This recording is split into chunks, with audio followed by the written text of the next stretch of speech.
Mais d'abord Hervé qui est en direct avec nous depuis le Val-de-Marne. Bonsoir Hervé. Bonsoir. Soyez le bienvenu sur Europe 1, vous réagissez à ce débat qui s'impose évidemment. Est-ce que les Gilets jaunes peuvent continuer leur mobilisation avec ce climat-là, Hervé ? Moi, si vous voulez, je pense que les Gilets jaunes, je peux les comprendre.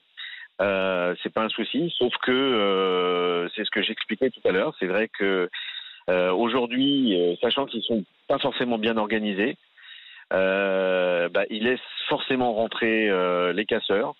Moi, je suis une victime de casseurs. C'est-à-dire qu'aujourd'hui, je suis un jeune chef d'entreprise. J'ai ouvert mon entreprise il y a 1 an. Et aujourd'hui, je me retrouve à avoir mes 2 camions qui ont été brûlés. Je ferme ma boîte. Voilà, ça fait 1 an que je l'ai ouvert, c'est fini. Je vais licencier 2 personnes. Je suis désolé, je suis en émotion parce que j'en peux plus. J'ai tout perdu. Je comprends Hervé. J'ai tout perdu. Je peux pas dire que c'est la faute des Gilets jaunes, mais j'ai fini, quoi. C'est fini. Ce soir, c'est fini. C'est fini. Hervé, je sens évidemment votre émotion ce soir, votre cas personnel, mais dans votre cas, peut-être que d'autres se reconnaîtront. La question, on dépasse clairement la question de la mobilisation des Gilets jaunes dans ce cadre sécuritaire. Alors, il y avait des Gilets jaunes qui ont cassé. Je les ai vus. Ils étaient avec des Gilets jaunes. Est-ce que c'est des casseurs? Est-ce que c'est des Gilets jaunes? Je les ai compris. Ils sont en colère. Mais c'est, à mon avis, beaucoup plus profond que ça. Je veux dire, c'est pas en disant aujourd'hui on va leur rajouter 100, 200, 300, 400. On est loin de ça. La colère est beaucoup plus profonde que ça.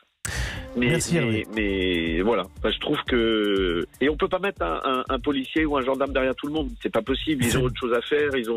Enfin voilà, moi je suis désespéré parce que j'ai des gars qui travaillaient avec moi qui étaient très très bien, c'était vraiment des grands pros. Je suis obligé de les licencier, je peux rien faire, j'ai plus d'outils, j'ai plus de camions, je peux plus rien faire. Voilà. Hervé, je vous remercie parce que je sens qu'il y avait aussi beaucoup d'émotions dans votre témoignage. Oui, il y a les assurances, mais on sait aussi que pour une petite entreprise, c'est compliqué, le temps de se faire rembourser, toutes les procédures. Et Hervé, il a une activité à faire tourner. Et puis je pense que dans le témoignage d'Hervé, tous ceux qui nous écoutent auront bien compris que c'est pas qu'une question matérielle, qu'il y a quand même aussi là quelque chose de plus...